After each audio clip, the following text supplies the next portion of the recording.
ኢያሱ ምዕራፍ 1 ከቁጥር 1 እስከ 11 ያለውን አነባለሁ በጌታ ስም።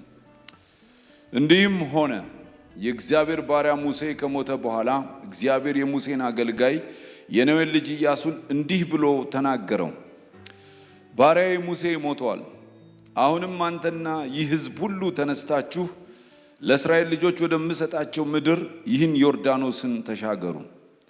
ለሙሴ እንደነገርኩት የእግራችሁ ጫማ የሚረግጠውን ቦታ ሁሉ ለእናንተ ሰጥቻለሁ። ከምድረ በዳው ከዚህም ከሊባኖስ ጀምሮ እስከ ታላቁ ወንዝ እስከ ኤፍራጥስ ድረስ የኬጢያውያን ምድር ሁሉ እስከ ፀሐይ መግቢያ እስከ ታላቅ ባህር ድረስ ዳርቻችሁ ይሆናል። በሕይወትህ ዕድሜ ሁሉ ማንም አይቋቋምህም። ከሙሴ ጋር እንደሆንኩ እንዲሁ ካንተ ጋር እሆናለሁ። አልጥልህም፣ አልተውህም። ለአባቶቻቸው እሰጣቸዋለሁ ብዬ የማልኩላቸው ምድር ለዚህ ሕዝብ ታወርሳለህና ጽና፣ አይዞህ። ነገር ግን ጽና፣ እጅግ በርታ። ባሪያዬ ሙሴ ያዘዘህን ሕግ ሁሉ ጠብቅ አድርገውም። በምትሄድበት ሁሉ እንዲከናወንልህ ወደ ቀኝም ወደ ግራም አትበል። የዚህ ሕግ መጽሐፍ ካፍህ አይለይ። ነገር ግን የተጻፈበትን ሁሉ ትጠብቅና ታደርግ ዘንድ በቀንም በሌሊትም አስበው። የዛን ጊዜም መንገድህ ይቀናልሃል ይከናወንልሃልም። በምትሄድበት ሁሉ አምላክህ እግዚአብሔር ካንተ ጋር ነውና ጽና፣ አይዞህ፣ አትፍራ፣ አትደንግጥ ብዬ አላዘዝኩህምን? ኢያሱም የሕዝቡን አለቆች በሰፈሩ መካከል እለፉ፣ ሕዝቡንም አምላካችሁ እግዚአብሔር ርስት አድርጎ ወደሚሰጣችሁ ምድር እስከ 3 ቀን ይህን ዮርዳኖስን ተሻግራችሁ ልትወርሷት ትገቡባታላችሁና ስንቃችሁን አዘጋጁ ብላችሁ እዘዟቸው ብሎ አዘዘ። እግዚአብሔር ይባረክ። እነዚህ ሐሳቦች ላይ አምናለሁ እግዚአብሔር ቃሉን የሚያከብር ከቃሉ ጀርባ ሆኖ የሚሰራ አምላክ እጁን ይዘረጋልናል። ወደ አዲሱ ዓመት ተሻግረን እንገባለን ብዬ አምናለሁ። ስለዚህ ዛሬ ማካፈላችሁ ለማነቃቃት ነው። ለመርገጥ የምንነቃቃበትን ማነቃቂያ ምሽት ነው። እግዚአብሔር ይባረክ። ቁጥር 1 እና 2 ላይ እንደዚህ ይላል። እንዲህም ሆነ የእግዚአብሔር ባሪያ ሙሴ ከሞተ በኋላ እግዚአብሔር የሙሴን አገልጋይ የነዌን ልጅ ኢያሱን እንዲህ ብሎ ተናገረው። ባሪያዬ ሙሴ ሞቷል። አሁንም አንተና ይህ ሕዝብ ሁሉ ተነስታችሁ ለእስራኤል ልጆች ወደምሰጣቸው ምድር ይህን ዮርዳኖስን ተሻገሩ አላቸው። እንዲህም ሆነ። ምንድነው የሆነው? የእግዚአብሔር ባሪያ ያው ሙሴ የሞተበት ጊዜ ነው። በሞዓብ ምድር በዛ ሜዳ ላይ የእስራኤል ሕዝብ ወደ ላይ ከፍ ብላችሁ ዘዳግም 34 ስታዩት ቁጭ ብሎ ሰው ለቅሶ ላይ ነው። 1 ወር የፈጀ ጊዜ ለቅሶ ላይ ናቸው። ደግሞ ሙሴ ማለት ለእስራኤል ሕዝብ የተለየ ሰው ነው። ዝም ብሎ ሰው እንዳይመስላችሁ። ሙሴ ከግብፅ ያወጣቸው ታዳጊያቸው ነው። ሲጣሉ ነፍሱን አስይዞ የሚማልድላቸው ነው። ታውቃላችሁ፣ ከእግዚአብሔርም ሲጣሉ እርስ በርሳቸውም ሲጣሉ አስታራቂያቸው ነው። የተለየ ሰው ነው። ሲርባቸው መና ከሰማይ እያወረደ ነው። ውሃ ካለት ውስጥ አውጥቶ ያጠጣቸው። ጠላት ሲመጣ የሚዋጋላቸው። ባጭሩ እኛ አሁን ኢየሱስ ክርስቶስን እንደምናየው ነው እነሱ የሚያዩት። ታዳጊያቸው ነው፣ ዴሊቨር ያረጋቸው። ይሄ ሰው ለነሱ በጣም ከባድ ሐዘን ነው። እጅግ ማለት ዝም ብሎ ቀላል ሐዘን እንዳይመስላችሁ፣ ከባድ ሐዘን ነው። በዛ ላይ ሙሴ መሞት አይፈልግም ነበር። ሳይፈልግ ነው የሞተው። እግዚአብሔርን ደጋግሞ ጠይቆት ነበር። እባክህ ልግባና ያቺን መልካሚቱ ምድር ለያት ብሎ ዘዳግም 3 ላይ ሄዳችሁ ከቁጥር 23 እስከ 28 ብታዩት ይለምነው ነበር እግዚአብሔር። እባክህ እያለ ደጋግሞ ይጠይቀዋል። ልክ እንደ ባልንጀራ ስለሚያወሩ ስለሚነጋገሩ እግዚአብሔር እንደዚህ ያለው፣ በዚህ ጉዳይ ሁለተኛ እንዳትጠይቀኛል። በቃ አንተ አትገባም። እንዲያውም ጭራሽ ኢያሱን አበረታው። ኢያሱ ስለሆነ ይዟቸው የሚገባው፣ አንተ ስለማትገባ ወቀው። እንደዚህ ነው የሚያወሩት። ሙሴም በቀላሉ ዝም የሚል እንዳይመስላችሁ የደጋገመ ይጠይቃል። እንዴት ነው ሐሳብህን አትቀይርም ወይ? እባክህ ልያት ገብቼ ልመልከታት ይላል። አንብብላችሁ ምናልባት ዘዳግም 23 ላይ ታሪኩ ደስ ይላል። ዘዳግም መጽሐፍ ብትገቡ ምዕራፍ 3 ከቁጥር 23 ጀምሮ ያለ ታሪክ ነው። በዛን ዘመን እኔ ወደ እግዚአብሔር እንዲህ ብዬ ለመንኩ አለ። ጌታ እግዚአብሔር ሆይ ታላቅነትህን የጸናችውንም እጅህን ለኔ ለባሪያህ ማሳየት ጀምረሃል። በሰማይና በምድርም እንደ ስራህ እንደ ኃይልህም ይሰራ ዘንድ የሚችል አምላክ ማን ነው? እኔ ልሻገር በዮርዳኖስም ማዶ ያለችው መልካሚቱ ምድር ያንንም መልካሙን ተራራማውን አገር ሊባኖስን ልይ። እግዚአብሔር ግን በእናንተ ምክንያት ተቆጣኝ፣ አልሰማኝም። እግዚአብሔርም አለኝ ይበቃሃል፣ በዚህ ነገር ደግማ አትናገረኝ። ይህን ዮርዳኖስን አትሻገርምና ወደ ፍስጋ ራስ ውጣ፣ ዓይንህንም ወደ ምዕራብ፣ ወደ ሰሜን፣ ወደ ደቡብ፣ ወደ ምስራቅ አንስተህ በዓይንህ ተመልከት። ኢያሱ በዚህ ሕዝብ ፊት ይሻገራልና አንተም የምታያት ምድር እርሱ ያወርሳቸዋልና ኢያሱን እዘዘው፣ አደፋፍረውም አጽናውም አለው። ማለት ብዙ ጊዜ ለምኗል፣ ለማየት እጅግ የሚፈልጋት። በሌላ ቋንቋ መሞት አይፈልግም ነበር። መሞት አይፈልግም፣ እባክህ ልግባ አለው። በነገራችን ላይ አንዳንድ ነገር ልንገራቸው። ጸሎት በአንድ ዙር አያልቅም። በአንድ እግዚአብሔር በቃ ሲልህ ዝም አይባልም። ፒቲሽን የሚባል ነገር አለ። ምልጃ እየደጋገምክ መጠየቅ ይባላል።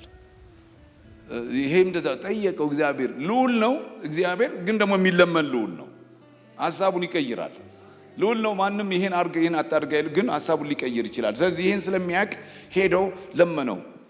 ያለው በዚህ ጉዳይ ሁለተኛ እንዳትጠይቀኝ እንዲያውም አለው እና አታያትም አለው፣ አትገባም አለው። በእርግጥ እግዚአብሔር የተባረከ ይሁን። መቼም አዲስ ኪዳን ልዩ ነው። ቅዱሳን ማቴዎስ 17 ላይ ሲነግረን ኢየሱስ ክርስቶስ በተራራ ላይ ሙሴንና ኤልያስን አቆማቸው ይላል። አትገባም የተባለውን ይዞት የገባ የናዝሬቱ ኢየሱስ ስሙ ይባረክ አሳይቶታል ይላል። አርሲስ ፕሮል የሚባል ሰው ወስዶ አትገባም የተባለውን ሙሴን አሳየው እና አትገባም ተብሎ መሞት ሳይፈልግ ነው የሞተው። እና ይሄን ሁሉ ያውቃሉ። ሐዘን ላይ ናቸው፣ ተቀምጠዋል። አንድ ወር ያክል ነው የሚያለቅሱት፣ ቁጭ ብለዋል። አት ዘ ሴም ታይም ደግሞ በጣም የሚገርማችሁ ሚክስድ ፊሊንግ ናቸው። 40 ዓመት ሙሉ ተጉዘው 430 ዓመት በባርነትም በተለያየ ቀንበር የራሳቸው ንብረት ሳይኖራቸው ስደተኛ ሆነው የኖሩ ሰዎች ናቸው። 40 ዓመት ደግሞ በምድረ በዳ ሲንከራተቱ የኖሩ ናቸው። አሁን ጫፍ ላይ ደርሰዋል። አንድ ሪቨር ነው የቀራቸው ረግጠው ሊወርሱ። ግማሹ እንደውም ወርሷል፣ ትንሽ ተቀብሏል። ወደ ዋናዋ ግን ለመግባት ትንሽ ቀርተዋልና በእንደዚህ አይነት ሚክስድ በሆነ ፊሊንግ ውስጥ ነው የነበሩት። እንግዲህ እንዲህም ሆነ ሲል እንዲገባቸው እግዚአብሔር በዚህ ሁኔታ እያሉ ነበር። መጣና ቁጥር 2 ላይ እንደዚህ የሚል ቃል ተናገረ። ባሪያዬ ሙሴ ሞቷል። አሁንም አንተና ሕዝብ ሁሉ ተነስታችሁ ለእስራኤል ልጆች ወደምሰጣቸው ምድር ይህን ዮርዳኖስን ተሻገሯል። አሁን ዛሬ የምንመለከተው ከዚሁ ሐሳብ ብዙ አንወጣም። እግዚአብሔር መጣና ተናገረው። በዚህ ሁኔታ የነበረውን ሕዝብ እንድታስቡት ወደ ኋላ ሄዳችሁ እግዚአብሔር መጣና ተናገረ። የጌታ ልጆች እግዚአብሔር ይናገራል። እግዚአብሔር ይናገራል። ከውድቀት በፊትም ይናገር ነበር፣ ከውድቀትም በኋላ ይናገራል። እግዚአብሔር ሁል ጊዜ ይናገራል። ተናገራቸው። እግዚአብሔር የተናገረውን ነው እንግዲህ በዚህ ምሽት ማካፈላችሁ። አንድ 5 ነገሮችን ከተናገረው ላይ ወስጄ አካፈላችሁና እንድትነቃቁ ፈልጋለሁ። መነቃቃት በነገራችን ላይ መጽሐፍ ቅዱሳዊ ነው። ሁለተኛ ጢሞቴዎስ ምዕራፍ 1 ቁጥር 6 ሐዋርያው ጳውሎስ እንደዚህ ይለዋል። ልክ እንጨት እሳት እንደሚያቀጣጥል ሰው ይለዋል፣ እጄም በመጫን ባንተ ውስጥ ያለውን ጸጋ ምን አደርጋለሁ ይላል፣ አነቃቀዋለሁ፣ አቀጣጥለዋለሁ ይላል። ቅድም ጠዋት ኢቫንጀሊዝም ሼር ሳረጋቸው ስንቀጣጠል ነበር፣ ስንነድ ነበር። እና እሳት ያስፈልጋል በሉት አጠገባቸው ያለውን ሰው፣ መቀጣጠል ያስፈልጋል። መጽሐፍ ቅዱሳዊ ነው መነቃቃት።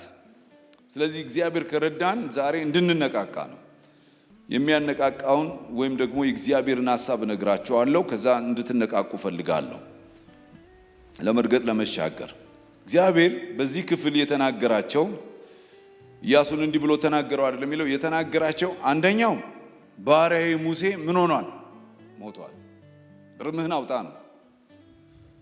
ሕይወት ሰጪው እግዚአብሔር ለሙታን ሕይወት የሚሰጥ የሌለ እንዳለ አድርጎ የሚጠራ አምላክ መጥቶ መርዶ ሲነግርህ ማለት ነው። መጣና ምን አለው?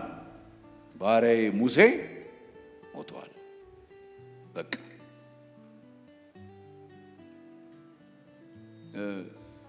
አሁን ምናልባት ለምን እግዚአብሔር መርዶ እንደነገራቸው ይገባቸዋል። አንደኛ ከዚህ በፊት ስተት ሰርተዋል።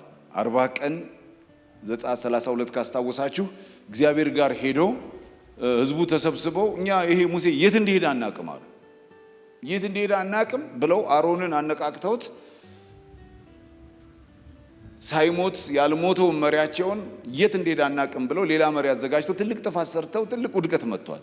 ሰው እኮ ከባድ ነው። ያን ሁሉ ታምር ያደረገላቸው እነ ሰውዬ የት እንደሄደ አናቅም አሉ። ምን እንደገጠመው ማናቅም እና አሮን ይህን አርጋሉት። እሱም የህዝብ ድምፅ አስከባሪ ነው። እሺ ብሎ ሰራላቸው። ስለዚህ ስተት ስለሰሩ በፍርሃት ነው የሚጠብቁት። አሁን ያን እንዳይደግሙት ተመሳሳይ ስተት እንዳይሰሩ 1 ወር ነው ያለቀሱት፣ ቁጭ ብለዋል። ስለዚህ እግዚአብሔር መጣና መርዶ ነገራቸው። ያሁኑ ትክክል ነው፣ ባሪያዬ ሙሴ ሞቷል። የለም። ሁለተኛ ነገር ደግሞ በዛው ዘዳግም 34 ቁጥር 6 ላይ ሙሴ የት እንደተቀበረ አያውቁም። መቃብሩን አላዩትም። እርም እንዳያወጡ ምንም የቱ ጋር እንደሆነ ማያውቁም። ተወስዶ ሊሆን ይችላል። ይሁዳን ላይ እንደውም ሲናገር ዲያብሎስ ከሚካኤል ጋር ምን ሆኗል? ተጋጭተዋል እኮ በሬሳው እንዳያገኙት ነው። የእስራኤል ሕዝብ ያን ሬሳ አገኘ ማለት ሊያመልከውም ይችላል። ተሸክሞት ይዞት ሊገባ ይችላል። የከበረ ሰው ነው ሙሴ አይደለም። የዛን ጊዜ በኢየሱስ ጊዜ እኮ ያስቸግር ነበር። ሙሴ መናገር አትችልም። አስፈቅደ ነው የምትናገረው። ባካችሁ ፍቀዱልኝ ብለህ ነው የምትናገረው። እኛ ይሄ ከወዴት እንደመጣ አናውቅም ሲሉ እኮ ዮሐንስ 9 ኢየሱስን እኮ ነው የኛ የሙሴ ደቀ መዝሙሮች ነን አሉት። ይሄ ግን ከወዴት እንደመጣ አናውቅም አሉት። እና ሙሴ የከበረ ሰው ትልቅ ሰው ነው። ለእስራኤል የተለየ ሰው ነው።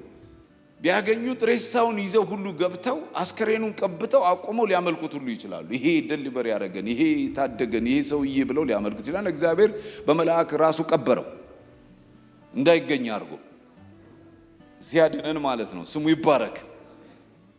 ስለዚህ አሁን መጣና እግዚአብሔር እንደዚህ ያላቸው ባሪያዬ ሙሴ በቃ ሞቷል አለ።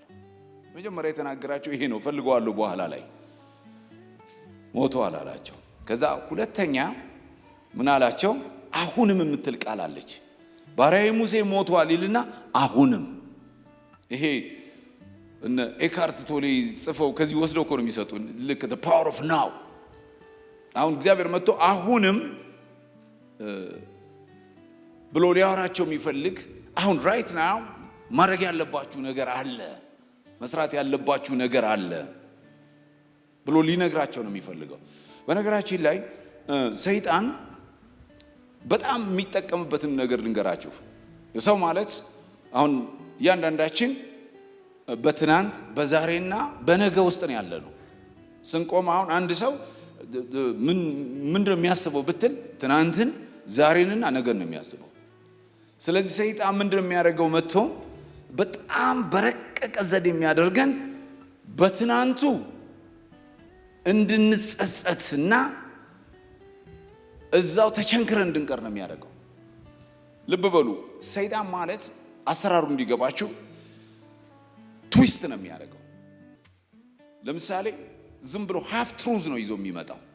ለምሳሌ ሁለተኛ ቆሮንቶስ ላይ ሲነግረን ምዕራፍ 7 እንድንጸጸት መጽሐፍ ቅዱስ ኢንካሬጅ ያደርገናል። ዞር ብለን እንድንመለከት ከምን እንዳሳለፈን እንድናይ እግዚአብሔር ያበረታታናል። ግን ሰይጣን እንደሚያደርገው መሰላችሁ? ዞር ብለህ ስለ ትናንት ስታስብ እዛው እንደዚህ ብለህ እንድትቀር ነው የሚያደርግ።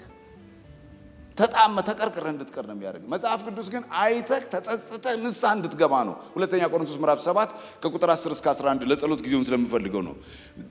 የንስሐ ፍሬ እንድታፈራ ተጸጽተህ እንድትመለስ ነው። ስለዚህ ሰይጣን እንደሚያደርገው ልክ እንደዚሁ እንዳልክ ያስቀርሃል እዛው ላይ።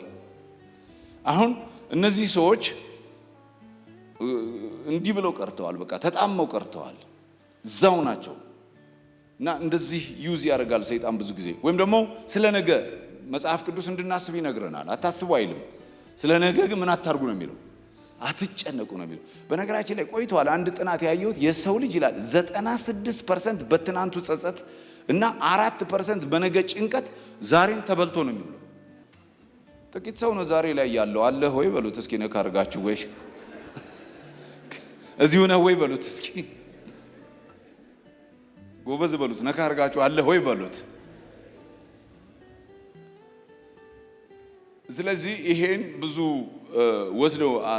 ወስደው መልሰው ለኛ እየሸጡልን ስለሆነ the power of now የሚሉት የመዳን ቀን መቼ ነው አሁን ነው ዛሬ ነው አሁን ነው ዛሬ ነው አይልም እኮ ሙሉ ቀን እኮ አይሰጥም አሁን ነው ይላል መጽሐፋችን እንደዛ ነው የሚለው ሁለተኛ ቆሮንቶስ ምዕራፍ 6 ቁጥር 2 የመዳን ሰዓትም ጊዜም መቼ ነው የሚለው now ስለዚህ አሁንም የሚላቸው እንደዚህ ነው now አሁን እግዚአብሔር መጥቶ አታላዝን ነው ዝም ብለህ እንደዚህ እንደዛ ብለህ ማጣጣ ውስጥ አትግባ አሁን ማውራን ሰማ ነው አሁን የሚለውን ሰማ በሉት እስኪ ትልቅ ምርኮ ማለት ምን ማለት እንደሆነ ታውቃላችሁ ሰክሰስፉል ሰው ማለት ያለበት ላይ ያለ ሰው ነው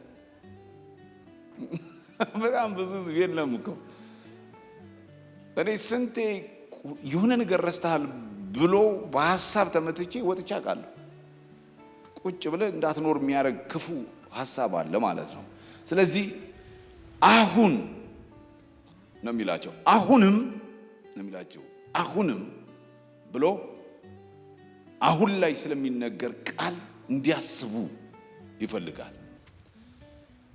ሶስተኛ እንግዲህ አሁንም ብሎ አንተና ይህ ሕዝብ ሁሉ ብትሉት ደስ ይለኛል እስኪ አንተና ይህ ሕዝብ ሁሉ በሉ እስኪ ምን ማለት መሰላችሁ ይሄ ቲቶ 2:11 ነው ሌላ ነገር አይደለም ሰዎችን ሁሉ የሚያድን የእግዚአብሔር ጸጋ በዚህ ክፍል ውስጥ እንደምታውቁት አሁን የተሰበሰበው ሕዝብ በሙሉ ዝም ብሎ አይነት ሕዝብ አይደለም ኢያሱ ምዕራፍ 5 ላይ ይነግረናል በብዛት እንዳለ ከግብጽ የወጡት በሙሉ ሞተዋል በመንገድ የተወለዱት በሙሉ ሸለፈታሞች ናቸው ያልተገረዙ ሁሉ ናቸው እንደ እግዚአብሔር ሐሳብ ከሆነ መሻገር አይችሉም ነገር ግን the power of his covenant እንደዚህ ያለው ሰውን ሁሉ ይሄን ሕዝብ ሁሉ አለው አንድም ይቀር የለም ይሄን ሕዝብ ሁሉ ዛሬ ታሻግራለህ አለ ወደድክም ጠላህም የዳነ ሰው ይሻገራል በልልኝ አጠገብ ያለውን ሰው እንግዲህ ምዕራፍ 5 ሄዳችሁ ካያችሁ ከተሻገሩ በኋላ ነው ጌልጌላ የገረዛቸው ምን ማለት ነው እንዴት ነው የተሻገሩት የምትሻገረው በኪዳን ነው በልልኝ የሚያሻግር የኪዳን ኃይል ነው በሉት ሰው በስራው አይሻገርም ሰውን ሁሉ የሚያድን የእግዚአብሔር ጸጋ ምን ሆኗል ተገልጠ ስለዚህ አንተና ይሄ ሕዝብ ሁሉ እስኪ ይሄ ሕዝብ ሁሉ በሉ እስኪ በእንትንም እኮ ሊሆን ይችላል አንዳንዱ ሰው አሁን ካየኸው እኮ እንዲሻገር አትፈቅድ ፓስተር ስትሆን ሰው ታውቃለህ ይሄኛው መሻገር የለበትም ነው የምትለው እዚሁ 25 ላይ 2025 ላይ ተቆልፎ ተቸንክሮ እንዲቀር ነው የምታረገው እግዚአብሔር ግን መጣና እንደዚህ ያለ ይሄ ሕዝብ ሁሉ ሃሌሉያ ይሄ ምን ሁሉ ሕዝብ ሁሉ ከዛ አራተኛ የነገረው እንደዚህ ይላል ለእስራኤል ልጆች አለ ወደ ምሰጣቸው ምድር እስኪ ከኔ ጋር በሉት ለእስራኤል ልጆች በሉ ወደ ምሰጣቸው ምድር አሁን ለእናንተ ምናልባት ብዙ ሳይንስ ላይ ሰጣችሁ ይችል ይሆናል እነሱን ግን እንድታስቧቸው ቅድም እንዳልኳቸው 430 ዓመት ሙሉ የተስፋ ቃል ሲሰማ የኖረ ሕዝብ በባርነት ፒራሚዱ ምኑን ሲያሰሯቸው የነበሩ መንግስት በተቀያየረ ቁጥር ሽታቸው እስኪከረፋ ድረስ የተጎዱ ሕዝቦች ናቸው 40 ዓመት ደግሞ በምድረ በዳ በቃ ማአት መከራ ያየን ሕዝብ አቁመህ የምሰጥህ ምድር አለ እንዲገባችሁ ነው ለማነቃቃት በነገራችን ላይ የሰው ልጅ ውጤት ተኮር ነው what's my benefit ነው የሚለው የዌስት ሚኒስተር ክሪድስም እኮ እንደዛ ነው የሚለው ሰው እኮ ሲጠግብ ታውቃለህ የመጨረሻው ጥያቄ አለ ምንድነው ጥያቄው እግዚአብሔር ለምንድነው ሰውን የፈጠረው አሉ ለምን ፈጠረን ማአት ብዙ መላምቶች አሉ አንዳንዱ ብቻውን ስለሆነ ነው ይላል አንዳንዱ እንደዚህ ነው ምናምን ሲል የተስማሙበትን ልንገራችሁ ለምንድነው ለክብሩ ነው በቃ for his glory ኦኬ አሉ ዝም የሚሉ አይደሉም በዚህ ለክብሩ ከዛ ዞር አሉና የኛ ታዲያ ምንድነው ጥቅማችን እሱን ዝም ብሎ ማክበር ነው እንደ ያሉ ዋትስ አወር ቤኔፊት ምንድን ነው የኛ ሲሉት ምን በጣም ነው የሚያስገርመው። የኛ ምንድን ነው እሱም በማክበር የማገኘው ጥቅም ሲል to enjoy him forever። አስገራሚ አምላክ እኮ ነው። ስለዚህ የምሰጥ ሲልህ እግዚአብሔር እዚህም ያለ ነው እኮ የዘላለም ሕይወት ታገኛለህ ተብለን ነው። ንገረው ያለው ታገኛለህ ተብለህ ነው በሉት። አሁን አሜሪካ የመጣ ሰው ምን ሊያደርግ ነው የመጣው?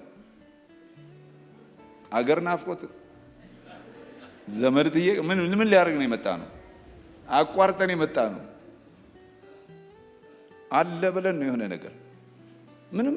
ይሄ የሰው ልጅ ባህሪው ነው። ቆሞ ምንድነው የኔ ድርሻዬ ነው የሚልህ ማገኘው ምንድነው? እግዚአብሔር ይህን ሕዝብ የሚለው ለእስራኤል ልጆች ሁሉ የምሰጣቸው ምድር አለ፣ ርስት አለ፣ የምሰጣቸው ነገር አለ። እና እግዚአብሔር ለመነቃቃት የሚሰጠው ቅዱሳን ነገሮች አሉ። ትንሽ ከበድ ያለ ቢመስልም ልንገራችሁ።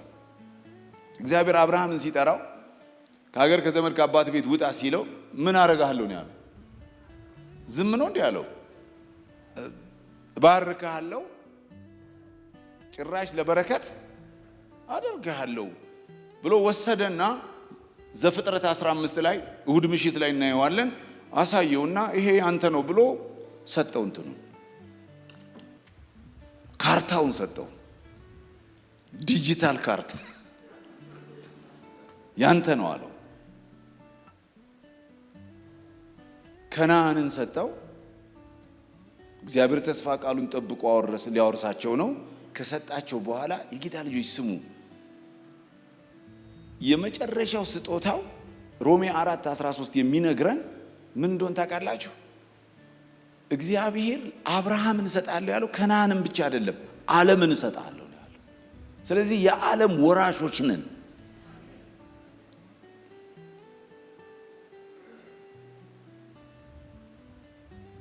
ኢየሱስ ክርስቶስን እግዚአብሔር ለምን ላከው የሚል አንድ መልስ ልስጣችሁ። ሐዋርያ ሥራ ምዕራፍ 3 ቁጥር 26 ሐዋርያ ሥራ ምዕራፍ 3 ቁጥር 26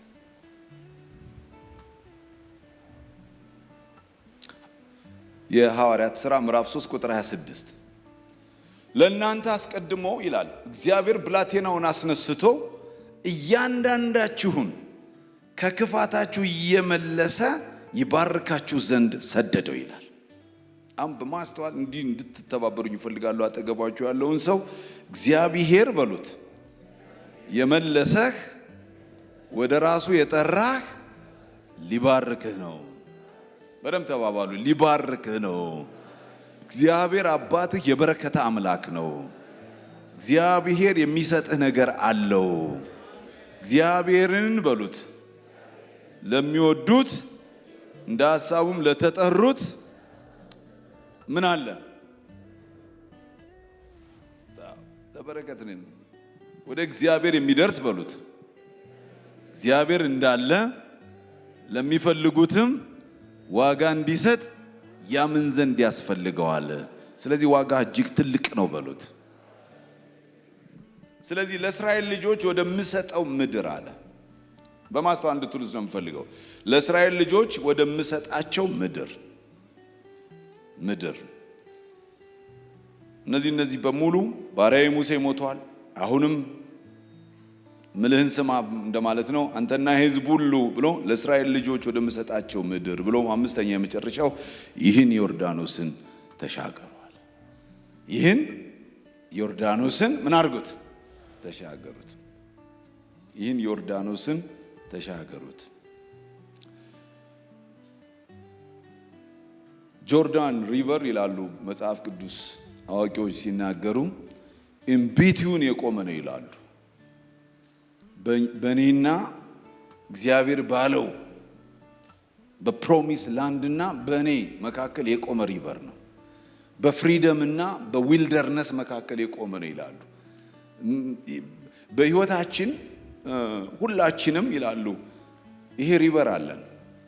አሁን ዛሬ አንድ ምትረግጠው ሪቨር አለ። ረግጠኸው እግዚአብሔር ያለው ጋር መድረስ ያለብህ ነገር አለ። ምክንያቱም እግዚአብሔር ሊባርክ እንደጠራህ የተገለጠ ነው። እግዚአብሔር የበረከት አምላክ ነው፣ አይተነዋል። እኔ ቅድም ተንበረከኩኝ ያችን መዝሙር ሲዘምር አንዳንድ ጊዜ በመሰክርለትም አይገባውም ብዬ ነው ምተው ለተስፍሽ ማለት ብነግረውም ብዙ ነው ሊረዳኝ አይችልም። እና ግን ተንበረከኩና 30 ዓመት ወደ ኋላ ወሰደኝ። 30 ዓመቴ ነው አሁን። እና ያ መዝሙርና እኔ እንትን አለን ከየት እንዳነሳኝ ቅድም ተናገርናል። እኔ መናገር አልችልም እውነቱን ለማውራት የሆነው ሁሉ የሆነው የኔ ታሪክ መስቀሉ ላይ እንዳለቀ አውቃለሁ። ከመስቀሉ በኋላ የሆነው ሁሉ ግን የሱ ታሪክ ነው። እውነታው ይሄ ነው። የሆነው የሚያስደናንቅ ነገር ነው፣ ለአእምሮ ጭው የሚያደርግ ነገር ነው። ግን የሆነውን ሁሉ ያደረገው ያ የመስቀል ስራ መሆኑን ስለማቅ ለመስቀሉ ታላቅ ክብር እልልታ ብንሰጥ ይበቃል።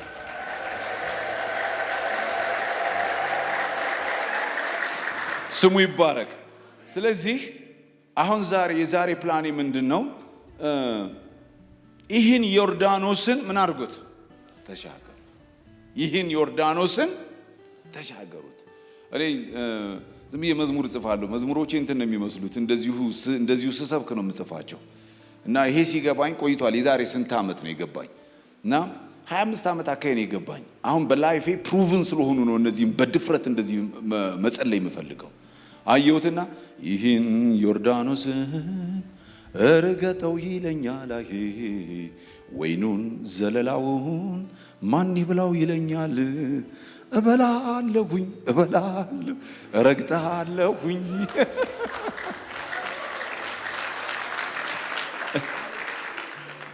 እየሳኩኝ እየበላው ነው። ክብር ለእግዚአብሔር። ስለዚህ ዛሬ ትረግጣለህ በሉት፣ ተሻግረህ ትበላለህ በሉት።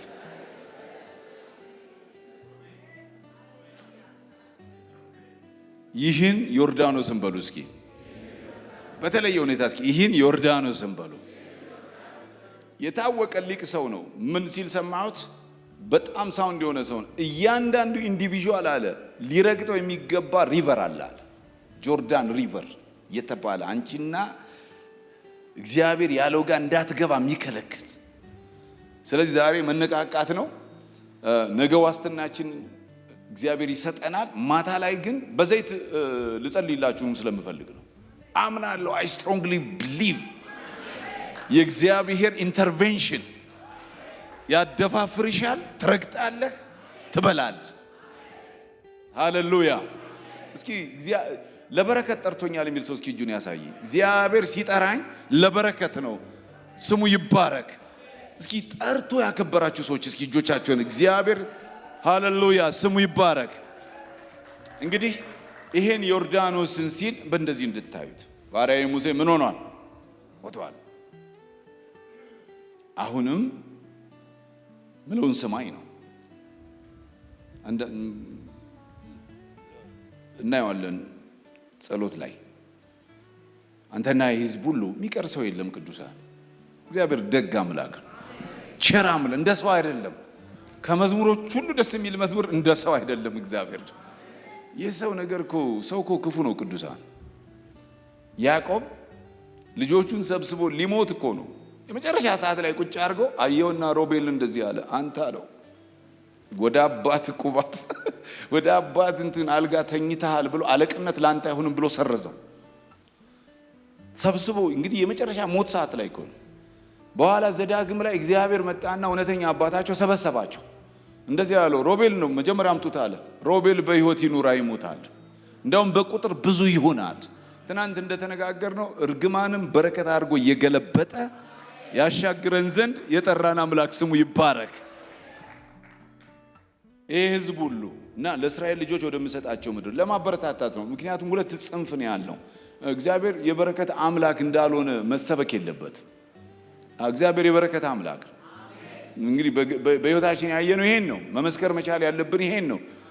ከማይሆን ነገር አንስቶ ሰው ሲያደርገን ያየነው፣ የሕይወት ትርጉም ሲሰጠን ያየነው፣ በሁሉ ነገር ሲባርከን ያየነው። ይሄን ልናውጅ ይገባል። እግዚአብሔር የበረከት አምላክ ነው በሉልኝ አጠገባቸው ያለውን ሰው።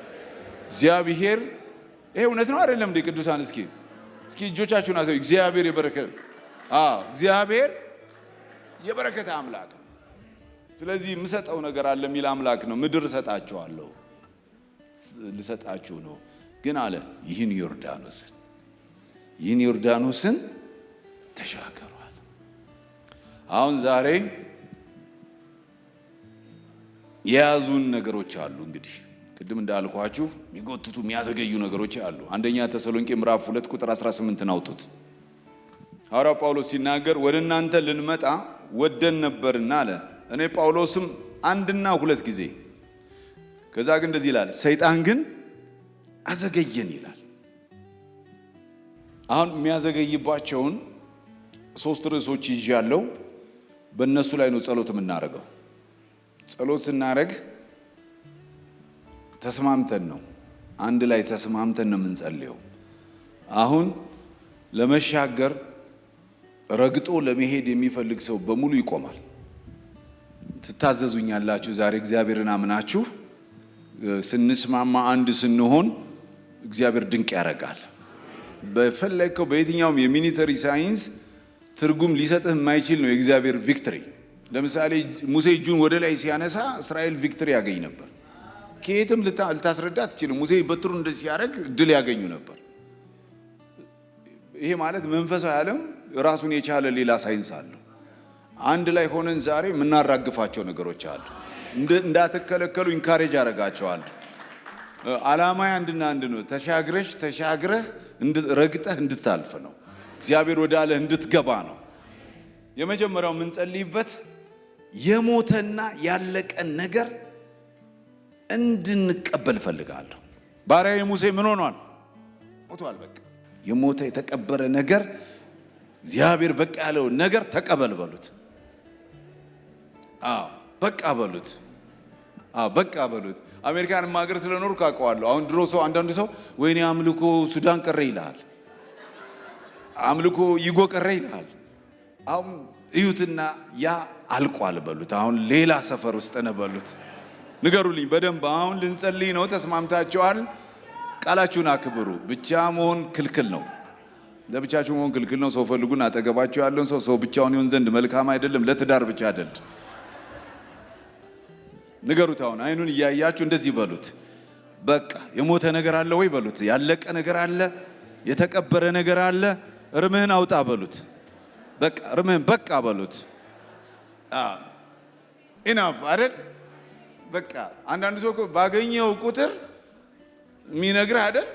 አይ ሙሴ ይላል። ሙሴ ቢኖር ንገረው። ሙሴ የለም በለው። ሙሴ አሁን በለው። አዲስ መሪ መጥቶልሃል በለው። ኢያሱ የሚባል መጥቶልሃል ዛሬ በሉት። አዲስ ነገር ሊሰጥህ ነው።